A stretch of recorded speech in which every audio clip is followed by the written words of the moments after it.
Hi, I'm Brittany. I'm a licensed elementary school teacher, but I'm staying home with my two kiddos right now. And today we're going to talk about planning out our kindergarten year with ELA, that's English Language Arts, without a curriculum.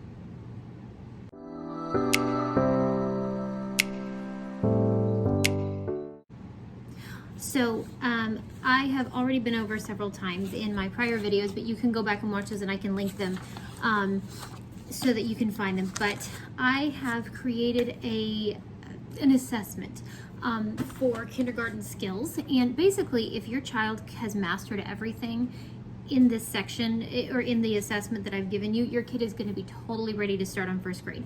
I didn't put in certain and I do want to disclose this. I didn't put in certain things like blends in the assessment. I didn't do many of those.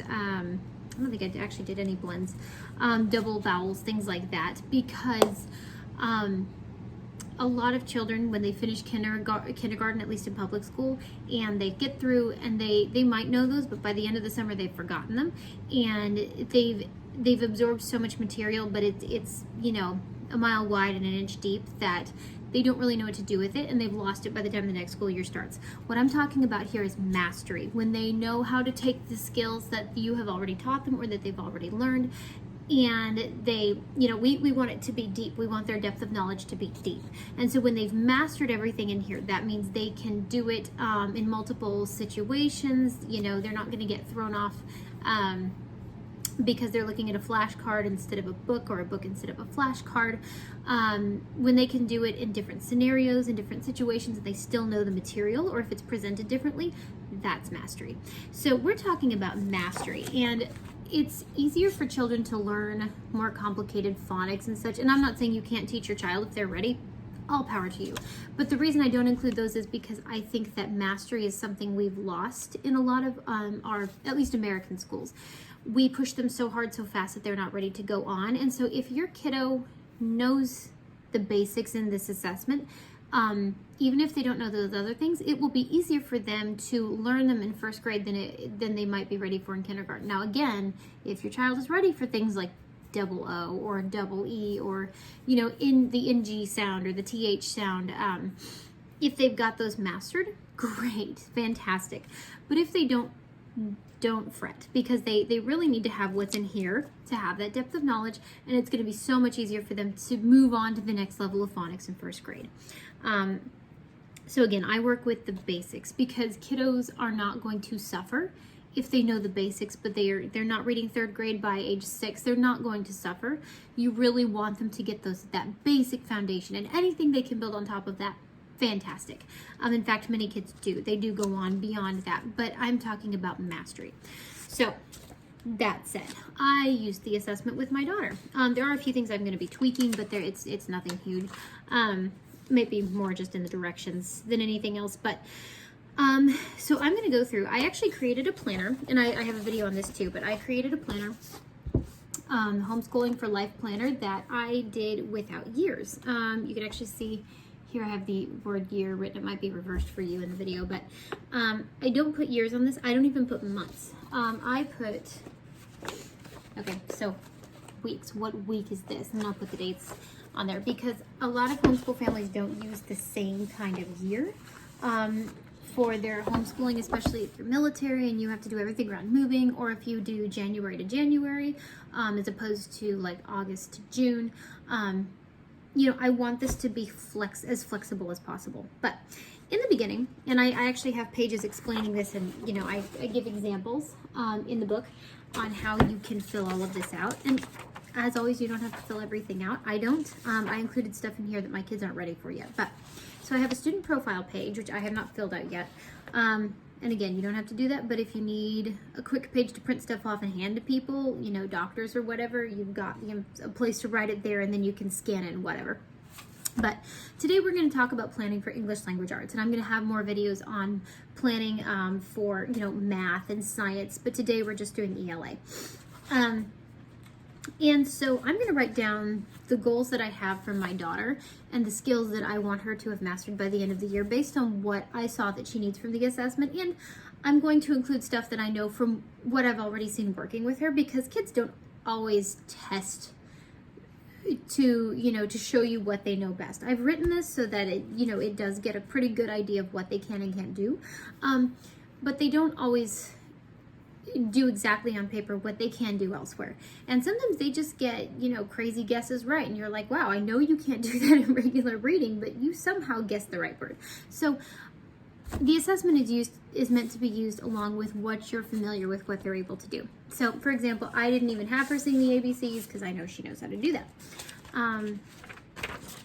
She knows and can recognize the vast majority of her letters. Sometimes some of the less used ones are, she's not as familiar with all of those. She can get it maybe 2/3 of the time, but we just want to double check. Again, mastery. So when I write down, because I have it in bullet points, when I write down things I want her to do, I need to make them measurable.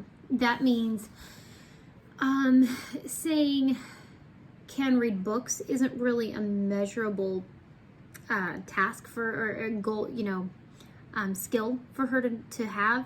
It's skill's not even the right word. It's not measurable. You need something that you can quantify and that you can say, okay, either she can do this or she can't do this. And read books is very vague. So I'm going to say on here, identifies, because that's a very specific skill. Identifies all letters,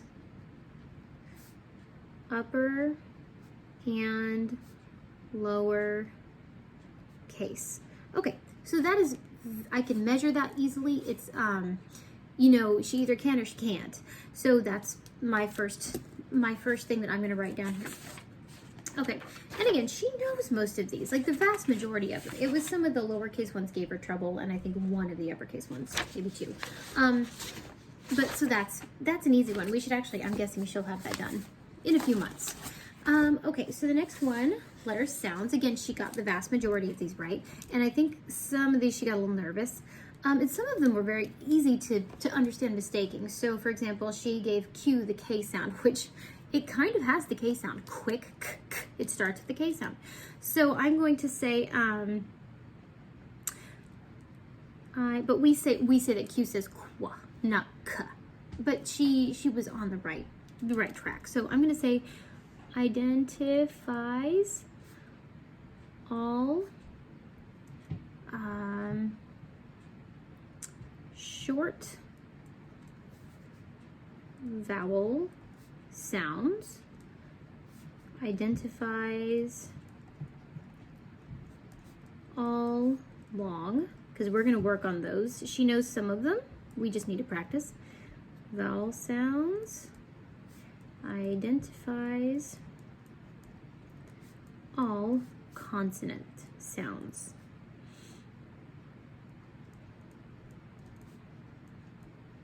Okay, so there's 3 more. Easy peasy lemon squeezy. And again, these are things that I think she's going to learn really quickly. All right, so I gave her the part of, on this assessment, I have what's called a set of nonsense words, and they're words that aren't real, but it tests the child's ability to see if they can actually phonetically sound out words that they don't know. She really well. There was only one that she got wrong. She has left to right directionality, meaning she knows we read left to right. We start at one side and go to the other. I'm not even going to write that one down because, again, this is just practicing. Well, she got all of them right. It was just one that she got wrong and she messed up some of the things. But you know what? That goes along with the identifying all the sounds. So I'm actually just going to skip that one because she did really well. She surprised me and got all of her positions right, including left and right. I am going to say correctly, let's see. Differentiates, again, something that you can measure. I'm going to add this because I'm not sure she has this mastered. She got it right with the difference between left and right, but I've seen in everyday life she doesn't always get left and right correct. So we're just going to say differentiates between left and right. Okay. Let's see. She does know how to write her name, but we are going to, she knows how to write her first name, and the last name she did really well with. We have a really, Pearl is not my last name. That's a derivative of my maiden name. But and the reason I did that is because I'm an author and I write books that are not homeschool themed. I write fantasy and they're clean, but I don't want on Amazon the two to get mixed up. So I'm gonna say can write and spell full name, and I'm going to include first, middle, and last. And that is a very important one for kindergarten. Now, I will say a lot of kindergartners don't get their last names perfectly by the end of the school year. It's really something to reach for, but if nothing else, they need to know their first name and their first initial. But do definitely reach for that first and last name if you can. Okay, so we looked at the common sight word identification. This one, I already know what I'm going to write because we've been working on Fry's first 100 words. She got some of the sight word identification right, which we've been working on, but we haven't even finished a quarter of them yet, and that's not her fault. That's just because we haven't gotten through.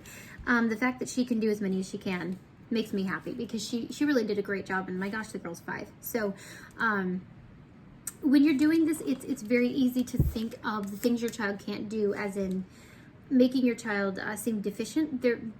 Don't think of it that way. Please don't think of it that way because children are not born knowing how to read. They're not born understanding phonics, vowels and consonants. And look at it instead of, and I know it sounds cliche, the glass half empty versus half full, but don't see it as things that they're deficient in.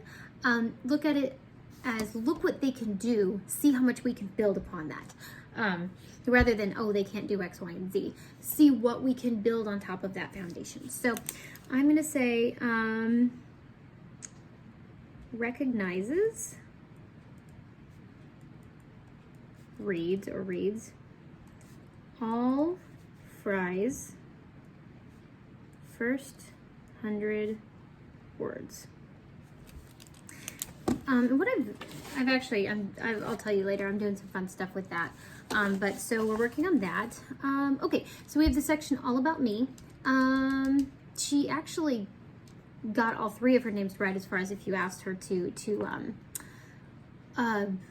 give her the names. It's the writing that we had to focus on. But if your child doesn't know their full first and last name, make sure that that's something to practice. And she actually got her second and last name mixed up. She got them all. We just switched them around. So, let's see. Can recite, again, measurable, full name in order. All right. Let's see. This is personal information. How old are you? Who are the people in your family? Do you know your address? She knows part of our address. Recites full address. Now this is harder for military kids or kids who move a lot because they keep getting different numbers, and that's not really their fault. We moved less than a year ago. I'm impressed actually that she knows the number of our address. I'm impressed. So recites full address, and this is the reason I put this in here is because at age 5 your child should be able to help a first responder if they get lost. They need to be able to tell them, what their name is, where they live, if they can, a phone number, to make it easier for them to find their way home. A 3-year-old, I would not expect to know all of this, but 5 is definitely old enough to be working on. Let's see, recites mom's cell phone number. And the reason I'm putting this in with English language arts again is because this is, it is working with language still. We're still talking, we're still working on, things like that. So, what phone number do you call in an emergency? Knows, and this is going to be a skill actually, how to call 911.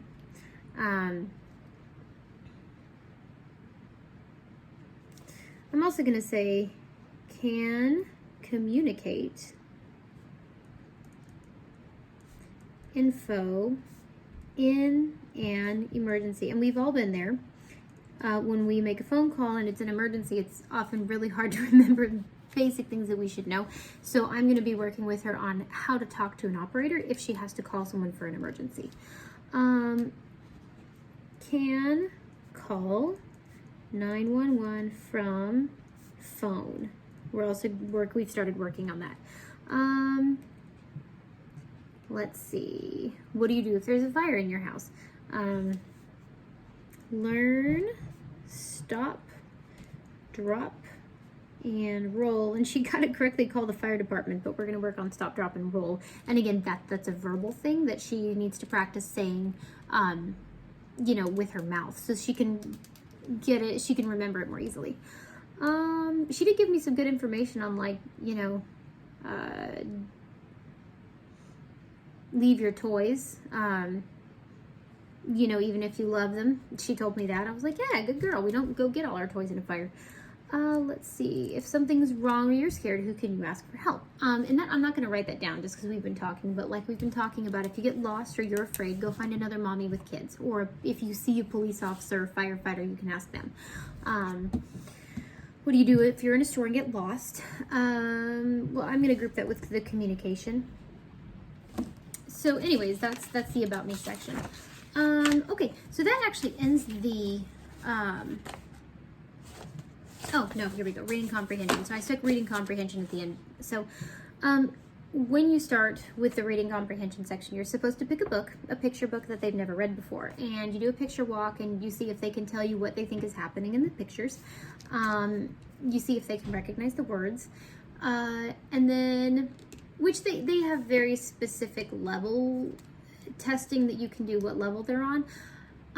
In this, I'm more concerned if they know how to use a book. Reading will always come, but it's more that you want to know, how do they use a book? How do they process stories?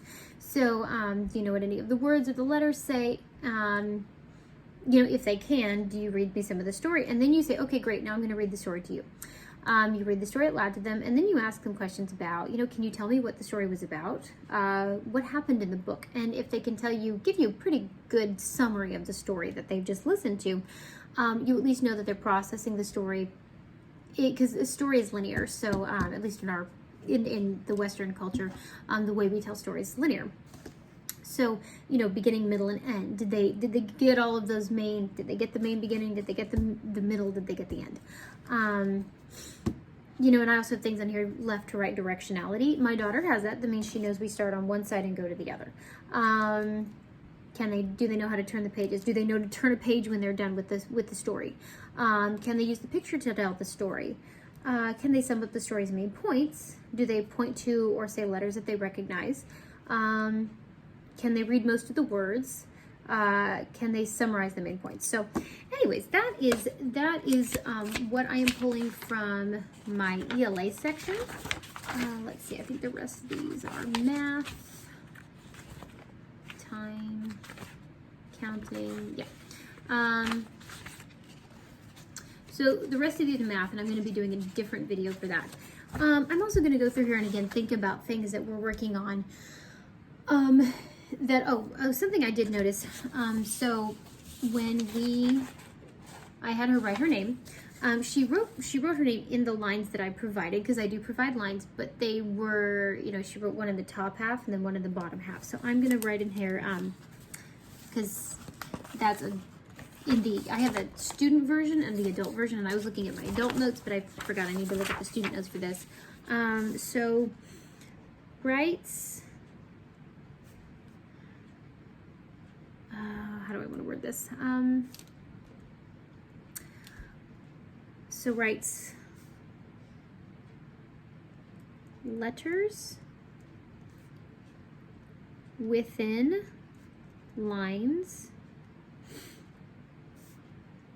upper and lower case accordingly. So I want her to be able to, when she sees, you know, you have that, I'll cover what she did, but when you have the top and bottom and the middle, the dotted middle, I want her to know how to write, you know, so that we correctly take up the correct amount of space for uppercase and lowercase letters. Let's see, things that I'm not testing in here because they're not kindergarten. You don't really have to have them for kindergarten. To successfully do first grade, but I know that she will be ready for soon. And again, the assessment is just the basics, the very basics. This is stuff that once you get those basics, you can move on to. Let's see, we're gonna say can write one full sentence with capitalization and punctuation. And by that I do not mean like quotation marks. Apparently I can't spell today. Quotation marks, I'm not talking about those. I'm not talking about commas. I'm talking about the period and capitalizing the first word of a sentence. So the first letter of a sentence. And we've already talked about capitalizing names. Again, those are things you can talk about, and I can add those if people want to the assessment. It's stuff that will be easier in first grade if you've already mastered all of the rest of this. But if your kiddo has not yet figured out that there are upper and lowercase letters, or they're not that they figured it out, I'm sorry, if they haven't learned yet that there's a difference between upper and lowercase letters, if they're not ready for that, there's no reason to push it because they're not going to get it. It's really important to master the stuff in here first before they're ready for that. I'm moving on because my daughter is ready. So write one full sentence with correct capitalization and punctuation. That means first letter is a capital, and period at the end, or question mark. Let's see.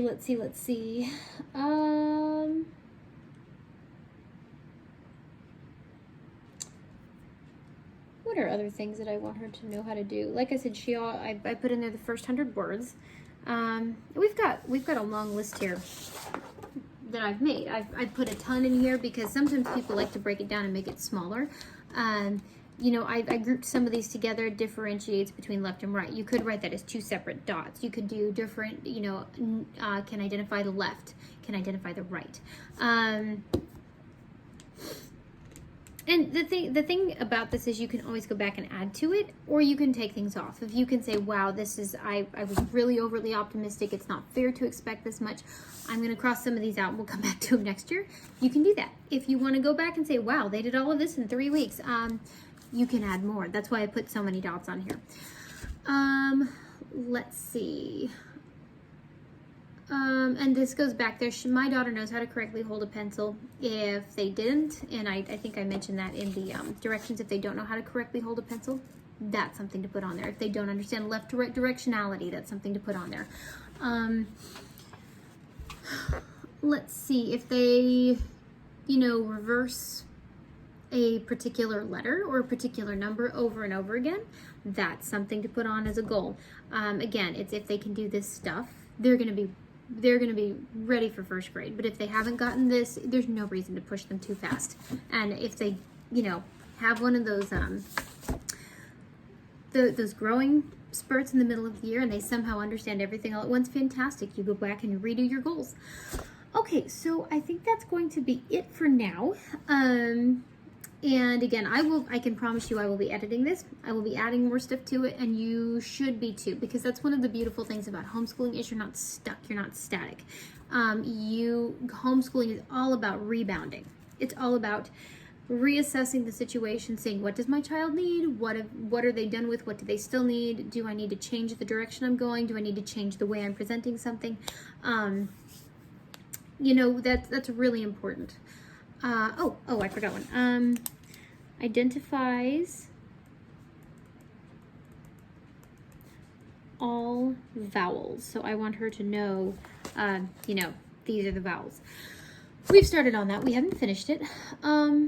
So again, I will be going back. I will be adding to it, but that's where we're going to start for ELA for 2020, for our school year. And I hope this is helpful in helping you just understand how you can break things down.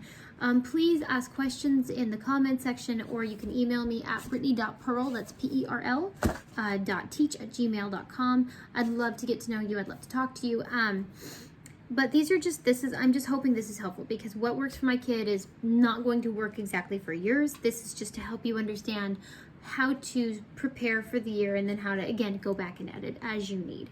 All right, well, I hope this helps, and make sure to like and subscribe so that you can make sure to get updates as I put out more videos. And I'm sorry I have not had my regular schedule lately. I've had a book to finish, and I've been working like crazy to finish getting it proofread, so I just had to do this after that got done. But anyways, yeah, hit me up. Make sure you like and subscribe so you get, the updates. You can go to my website, brittanypearl.com, and you can sign up for the newsletter and get things like the free assessments that I created, the printables. I have other printables on there, like a hundreds chart. I have a specialized number line that I made for my daughter to help her practice with adding and subtracting and understanding direction of, counting up and counting down. So, and as I add stuff, you'll get more there that you can download for free. Yeah, so I think that's it. You guys have a fantastic day. I can't call it fall yet because it's still hot, but I'm really anticipating it. So I hope you're having a great almost fall. All right, bye-bye.